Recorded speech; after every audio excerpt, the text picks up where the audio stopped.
Traditional advertising has long been a key way for organizations to get their message out. Like so much else, the world is changing. On this episode, the Chief Marketing Officer of Mastercard with this invitation: move beyond advertising and towards engagement. This is Coaching for Leaders, episode 521. Produced by Innovate Learning, maximizing human potential.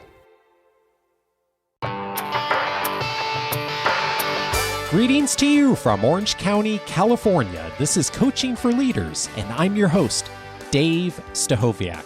Leaders aren't born, they're made. And this weekly show helps you discover leadership wisdom through insightful conversations.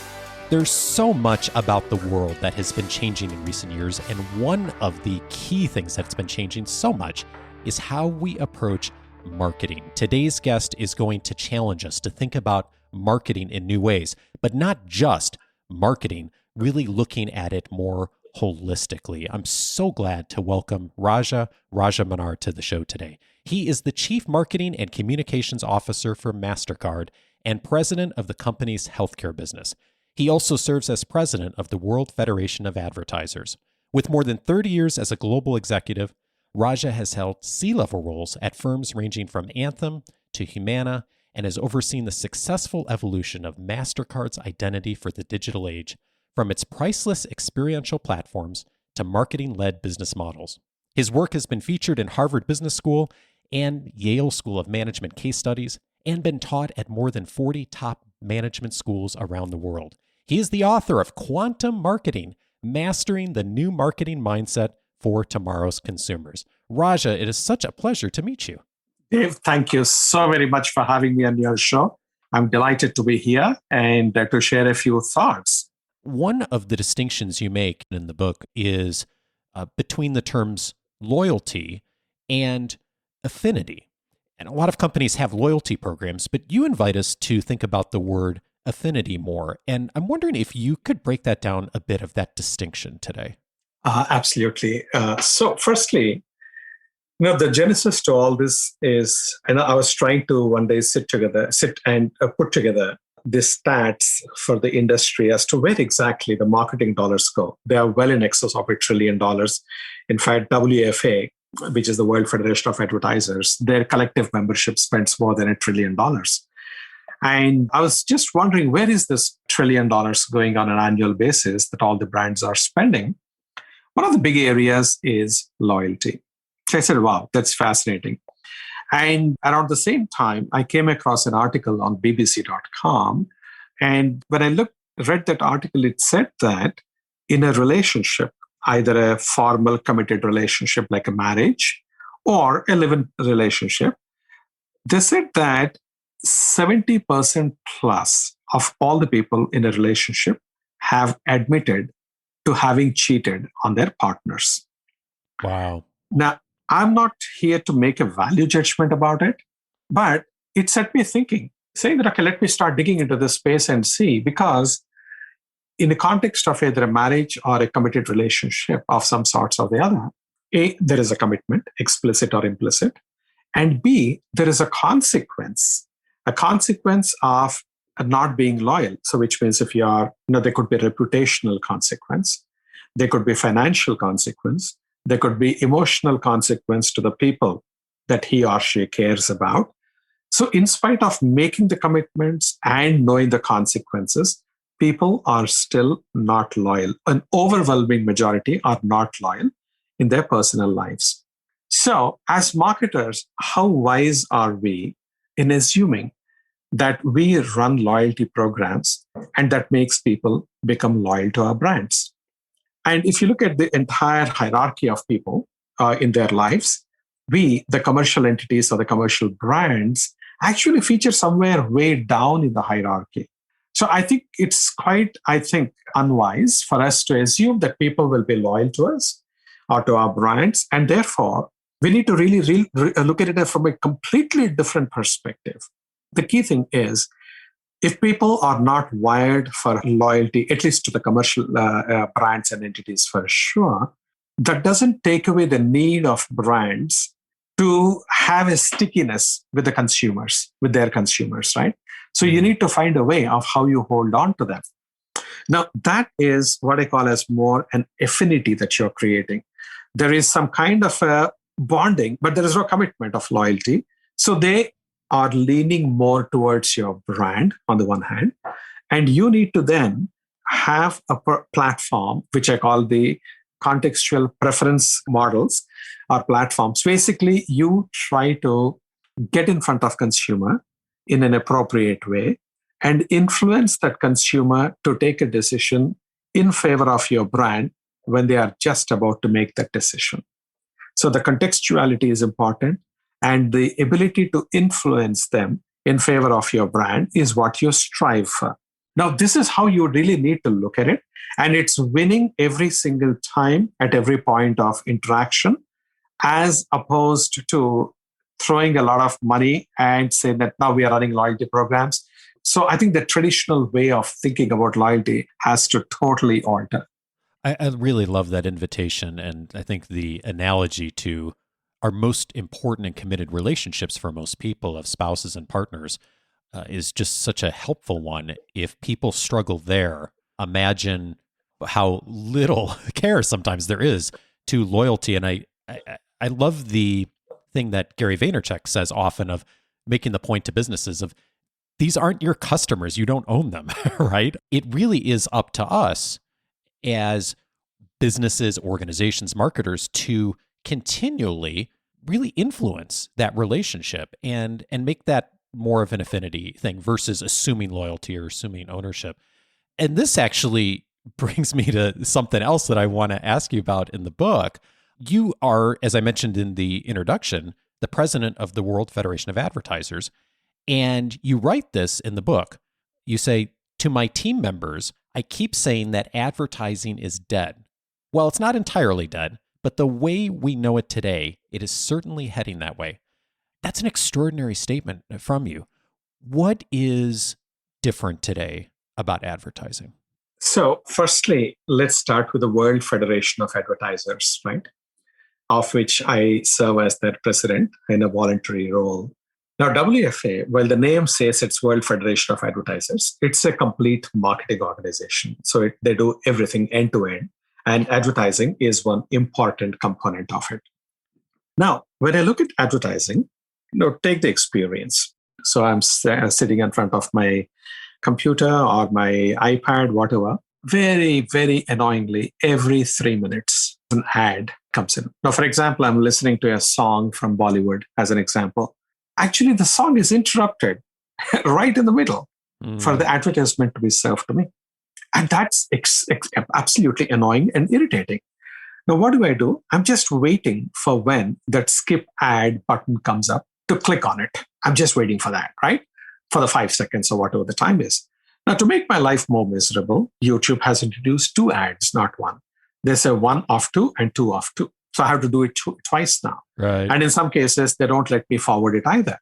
Now, that is a horrible experience to me as a consumer, as a normal person. Now, a couple of things. Of course, as a provider of platforms, you can always argue there is no free lunch and you are actually giving your attention. I understand the logic and the rationale from the platform's side.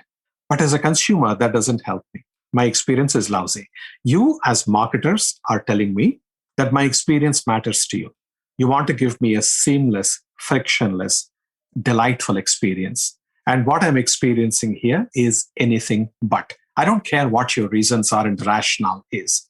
Right? Now, when consumers are feeling this way, what's happening is a lot of studies have shown that the advertisement time is used by people to do something else. They either go to for a bio break, or they are doing their emails or sending some quick text messages. And when the program resumes, they are back to the screen. So this is one part of it, which is they are actually tuning out of the ads. The second thing is on the digital devices, particularly this is happening more in Asia, for example, people are installing ad blockers on their devices at scale. This is not just some geeks and nerds who are just putting those ad blockers because only they understand. You're talking of the ad blocker numbers today, estimates ranging from 600 million on the lower side and 2 billion on the higher side. Wow. even if the reality is it's only 600 million or 650 million, those many number of places or people are not accessible to marketers anymore.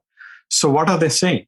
They're saying, you marketing pests, I'm sick and tired of you. I'm putting my ad blockers, even if I have to miss some content, because I'm so sick and tired of your advertisements, on the one hand.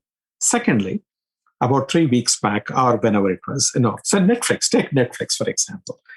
Netflix has already crossed 200 million subscribers. These 200 million subscribers are watching more than 1.5 billion hours of content every single week, collectively, the whole community. Now, that amount of time, they don't get to see a single ad. It is an ad-free heaven for them. And that space or that time is lost to marketers to advertise, because platforms like Netflix or Hulu Premium or Amazon Prime or even YouTube Premium, whatever they call it now, they're all ad-free. And people are willing to pay money to be in those ad-free environments, right? Yeah. So my point is, advertising, the way we know it, is dead. We have to evolve. We have to move on. And we have to figure out new ways of connecting with consumers, new ways of communicating, because the need to communicate has not disappeared, but the methodology has to evolve, which it has not. This is one of the reasons I really wanted to talk to you, because this, of course, begs the question, well, if not the traditional advertising, then what? Because I think so many of us have had that experience. In fact, as you were talking, I was thinking of the ad blockers installed on all our devices and how many services we pay for to avoid the traditional advertising. And yet, I think in a lot of organizations that haven't necessarily thought about the what's next, they get that's maybe not the model that's going to go forward, and yet they're not sure where to start. And one of the distinctions that I love that you make is the distinction between storytelling and story making. Tell me about those two words. Right. So when you look at advertising is essentially about you telling the story of your brand or of your company in a way that the consumer cares about and is impacted and influenced by. Storytelling is very powerful if you tell the story the right way and if the consumer is willing to listen to your story. So advertising in its best form is storytelling. Story making, on the other hand, is where consumer becomes a part of the story. They create their own story. They create their own narrative. For example, when a consumer goes to a beautiful event or goes to a fantastic location, they come back with rich memories, great experiences, and they cannot wait to tell those stories to their network, whether it is friends or family or office colleagues or on their social network, wherever. People want to share the good things that are happening, the good experiences that they're going through, etc. So what, in fact, I did this at Mastercard about 8 years back, is we said, okay, we need to start readjusting our budgets away from traditional advertising and get into experiential marketing. So we said, let's actually get into story making, which is curate and create experiences that are truly delightful to the consumers, our customers. When they have that delightful experience, they will tell their story. When they tell their story, you enable them tell the story better, on the one hand, and then you amplify their stories. Now, when they are telling their stories, people are not going to block them off in their own network. So therefore, you don't have these issues of ad blocks and things like that. Now, the second part of it is when you amplify it appropriately, that story reaches in a beautiful way and people can absolutely relate to it. In fact, they say that when you watch beautiful experiences, you vicariously also get some of that pleasure. That's the reason why we actually watch videos in the first place and look into the lives of other people, whether they are real or fictional. So this is the hypothesis with which we started, and we started doing more and more as we started seeing more and more results. And to an extent where our brand started growing from strength to strength. And today we are a top 10 brand in the world as measured by Brand Z. So I have got, in my own context, empirical evidence to show that when you are putting your efforts behind story making, you can create a profound shift in your brand perceptions and in the preference people have towards your brand. So this is what I say, from storytelling, move to story making. But this is just one methodology, which is story making. There could be so many other ways. And I'll just give you one example, right? So many people actually ask, well, how many experiences can you create? Is it economical? Is it scalable? Is it sustainable? The answer to all this is yes, yes, yes, yes, yes. We say, for example, we have got a beautiful event, Grammy Awards. So we invite a lot of consumers, card members to Grammy Awards to go and experience it, etc. And we make that experience so special. We give them the red carpet walk. We take their photos on the red carpet. And then we have got some opportunity for them to maybe potentially take pictures with some celebrities or go backstage experiences. We do a whole bunch of things. And then we are capturing all those moments and memories and give it to them when they are leaving. So they go all over the social media and their own networks. And then we amplify it. Now, particularly when you are doing a fundamental pivot towards story making, the three factors you have to consider are how scalable is it? Can I really create experiences? In advertising, I reach hundreds of millions of people, in fact, billions of people around the world, right? We have got 2.2 billion consumers around the world who has a Mastercard. So we're talking at massive scale. Can we create experiences at scale? The answer is yes, we are. And these experiences can be digital experiences. They can be physical experiences, and they can be vicarious experiences, which means you are witnessing somebody else who you know and seeing their experience and feel a part of that joy. And it works. We have got actually some little bit of a nice, interesting modeling around how the whole thing works, and it's proprietary to Mastercard. The second thing, likewise, what we also talk about is when you see the economies. Now, the economies are actually, we do a ROI measurement very regularly and see, okay, what is the ROI on a typical advertising campaign? What is the ROI on a typical experiential campaign? And you look at the whole thing, and it is pretty positive and very advantageous. So that's why we are able to sustain that. So it is got a good return. And the last one is, particularly after the pandemic, we have really jumped a lot more into digital because all the physical experiences are gone. So we would now bring, for example, a cooking lesson with a celebrity chef to your home. Or you have got a chat with somebody like a Camila Cabello. Or there is an impromptu concert by one of our ambassadors who actually comes in onto your screens in your home and then do the concert in front of you. Now, we started actually changing the whole nature. And what we realized is we did not anticipate before to the same level, pre-COVID, the impact that digital experiences can have. And that's absolutely fantastic. So much so that you might be sitting in India and you might be experiencing something in Brazil. And I think that technology has really enabled us. And I think the pandemic has actually propelled us into this digital era, like probably otherwise it would have taken 10, 15 years for us more if life were to go normally. But in a situation where everyone was locked down at their homes, I think they all took to the screens. And we found that this is something which could really work very well. And it has been. So I would say that this is one very effective way of story making instead of doing the traditional storytelling. It's really an interesting paradox when you think about it. On one hand, we have all of these devices, all of these Internet of things in a lot of our homes, the ability to connect digitally and for organizations and marketers potentially to track that and to have data and all the things that are available now. And yet, the power still, perhaps more than ever now, of word of mouth. And you refer to word of mouth in the book as back to the future in a way, right? Because we have been so interrupted by so many different ads and devices that the word of mouth experience is still so powerful, isn't it? Absolutely, Dave. In fact, some of the principles that people work on or have been working on, they continue to be timeless. They continue to be relevant even today. The act of friendship, the act of sharing stories.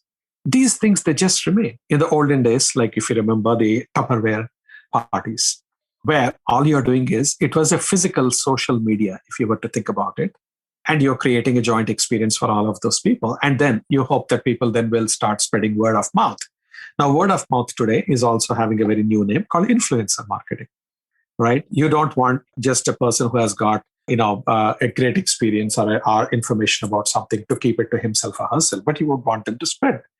And if that individual has a massive network, he or she is called an influencer, and marketers are leveraging. So it is nothing but the word of mouth of the old world. In the digital world, it is on steroids. So your point is absolutely spot on. Word of mouth is very much here. It is interesting as much as things have changed, how much has stayed the same. And we think about marketing and influence. And this actually leads me to wonder about something you mentioned in the book as well around story making, is the importance of whatever that experience is, that the brand being associated with that in a very natural and unforced manner. So the consumer being able to make a connection between the experience and the brand. And I imagine there's a real art to doing that. And for an organization or leader who has maybe not done something like that before, of doing story making and thinking about a way to really integrate their brand in a natural way, where do you invite people to start? So I would say that firstly, people have to really have a clear picture of what their brand should stand for and what aspects or attributes of the brand are actually going to be at play when the brand is interacting with the consumer through these experiences. That is most important. Number two, if your brand, for example, let's take a scenario. If you are into a product like vitamin supplements, okay, and you're a small company and you want to curate experiences, now you need to see what is the relevance of what you're offering to what your brand stands for. So if you're a small company and you say, okay, I have got some money to throw and I want to go and give some Grammy Awards, I'll buy a few experiences at Grammy Awards and then make them available to my consumers, assuming that they can afford it. They need to first ask, is it really relevant? And do they gel? You use the beautiful word, which is it forced or is it unforced? It has to be unforced. It has to be natural. It has to feel native. Otherwise, it'll be jarring. The whole idea is not just to put your brand label on top of an experience. That doesn't work. The people will very quickly forget the brand because the two are not naturally gelling. And they remember the experience though. So there are a lot of times you can say, oh, that advertisement was beautiful, but I don't remember which was the brand which put out that ad. But that ad was fantastic, right? People say that. And same thing is true for experiences as well. So my point would be that fit between the brand values, brand attributes, and the experiences that you are selecting is very critical. They have to mesh in a very seamless, beautiful, natural, native kind of a fashion. I'll give you again my company's example. Please. At Mastercard, we say priceless is something which we have been consistently sticking around with that phrase or with that word priceless as the soul of our brand or the spirit of our brand. Right? It's now more than 24 years since it has been around, and we are consistently investing behind it. So our whole approach is we want to create and curate experiences that truly are priceless. Priceless does not mean expensive and unaffordable. Priceless means it's the quality and the memorability, the uniqueness. Okay, those are kind of characteristics which define what is priceless. So we started, for example, one of those early areas of experiences. We said people love food. So if people love food, can Mastercard actually be in the space of food? Now, if you were to be literal, people will say, okay, what, you're now going to create edible credit cards? No, that's not what we are trying to do. What we are trying to do is curate culinary experiences that are superb, once in a lifetime kind of culinary experiences. So we started our very first culinary experience was in Manhattan, in Times Square, where we put a platform on top of a billboard right in front of Times Square.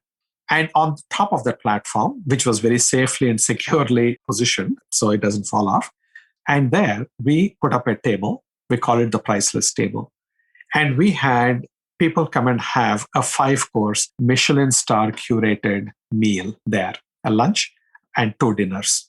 And we made sure that each one of those tables had a celebrity to make the experience even more unique.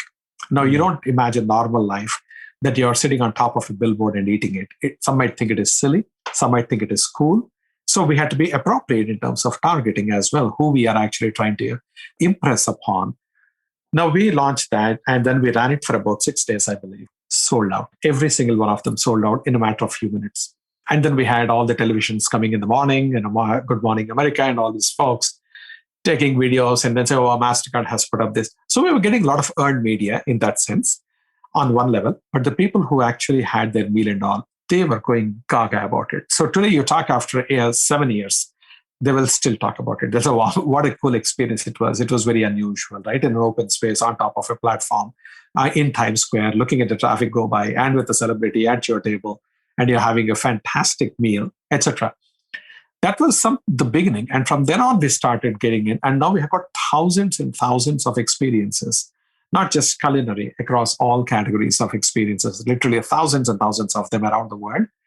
And people celebrate those. They love those. And in fact, some of those consumers who have been at these events, they sort of get together and form their own social media groups, and they keep exchanging, what other priceless experience did you have? What other experience I had? And then exchange notes and then plan for the next experiences and so on.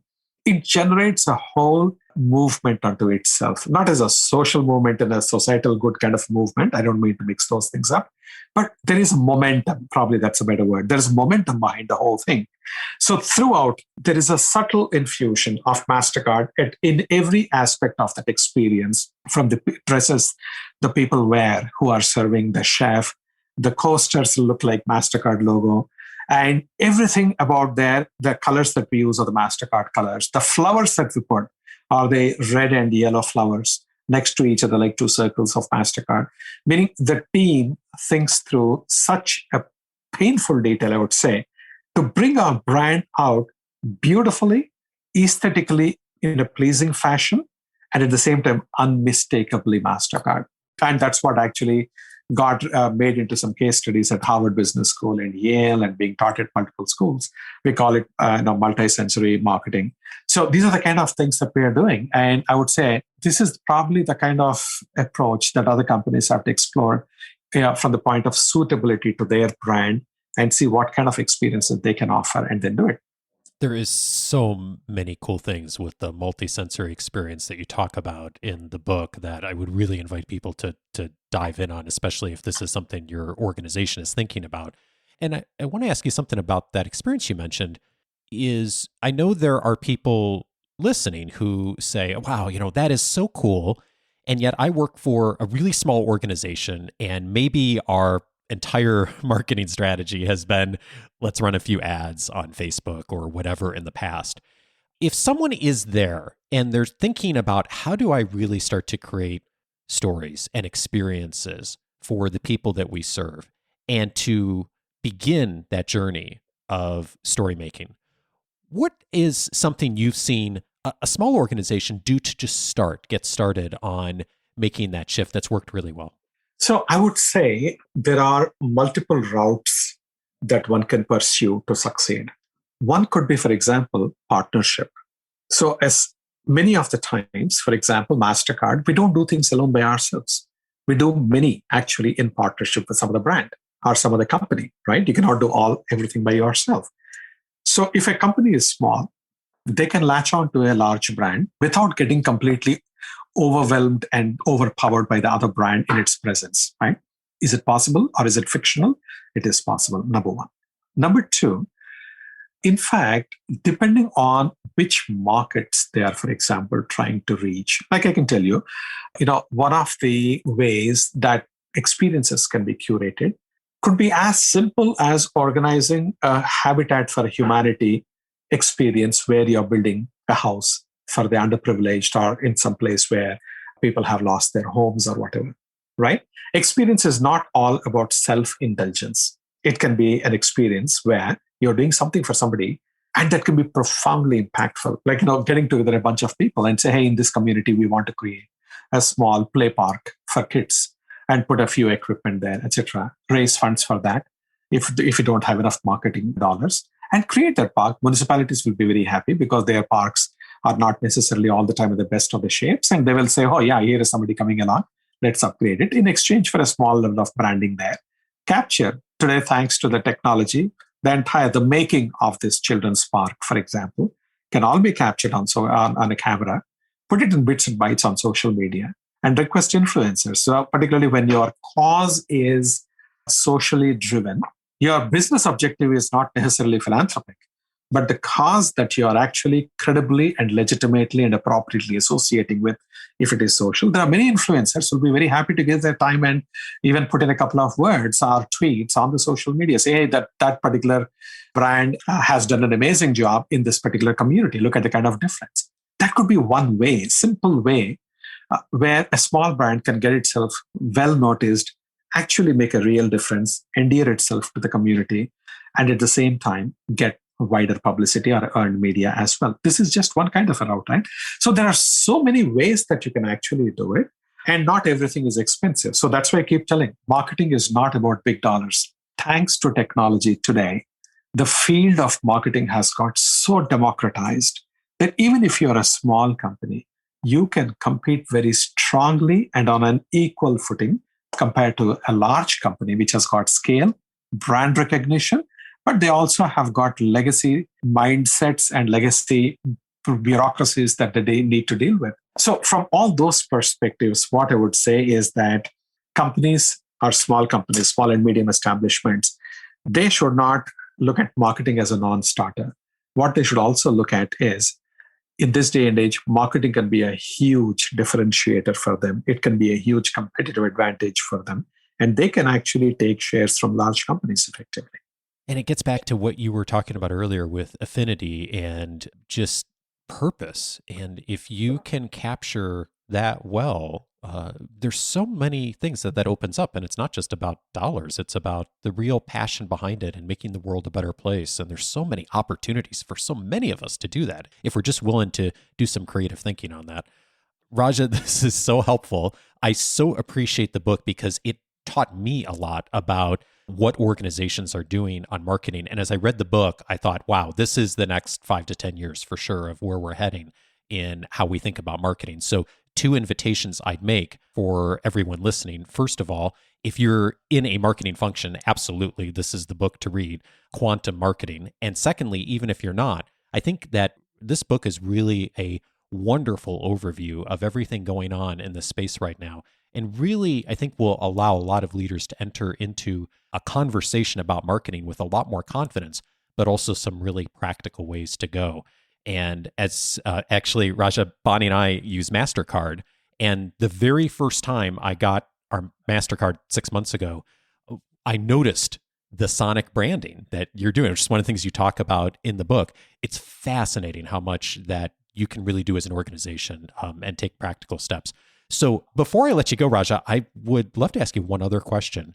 You are absolutely a leader in this space. You have, been an influencer to so many and thinking about marketing effectively and holistically, how to influence the world well. As you have written this book, as you have been talking to people about it in the last year or two, what have you changed your mind on? See, I would say that I have sort of noticed a huge spike in terms of things like mental wellness or lack thereof. And I sort of realized that many of the people, mental illnesses, of course, some are very medically driven, but a lot of it is actually based on stress, based on your diet, based on your lifestyle. What is sort of staring in the face is that how people are probably single-mindedly focused on some aspects of their life, mostly work, because that's something which is absolutely critical for your livelihood. For most of us, it is. And what I think is, in more of the Eastern cultures, this is more evident, where they actually talk about focusing on your whole life. You don't anchor your entire life around work. Even if your livelihood depends on it, you don't anchor your life on your work. That doesn't mean you neglect your work. You put work where it belongs. Your work is to support life. Your life has to be holistic. It has to be wholesome. It is so rich and varied. It's almost a pity if most of the life gets taken by work alone, right? So I think people have to genuinely do certain introspection, get into things like mindfulness and meditation. They should think about the kind of diet that they're having, because your diet actually affects not only your physical well-being and your health, but also mental well-being and health. And I think so. My point to say this is how neglected this whole field is of how to live life in a wholesome fashion it is stunning. And I think people have to really start noticing and then taking care of it. So that's one big shift in perspective for me, because I used to take it for granted coming from a different background. And I have been meditating for God knows how many years now. And I do yoga every day. So these have been a part of my life, and I just take it and then go with it. But when I started looking at some of the stats and all, I said, my God, if only people do some of these things, they can help themselves without resorting to medicines. And they don't even get into those situations in the first place. So that's one big thing I would say. Rajamannar is the author of Quantum Marketing, Mastering the New Marketing Mindset for Tomorrow's Consumers. Raja, thank you so much for your wisdom. Thank you, Dave. Much appreciated again having me. And please stay safe and be well.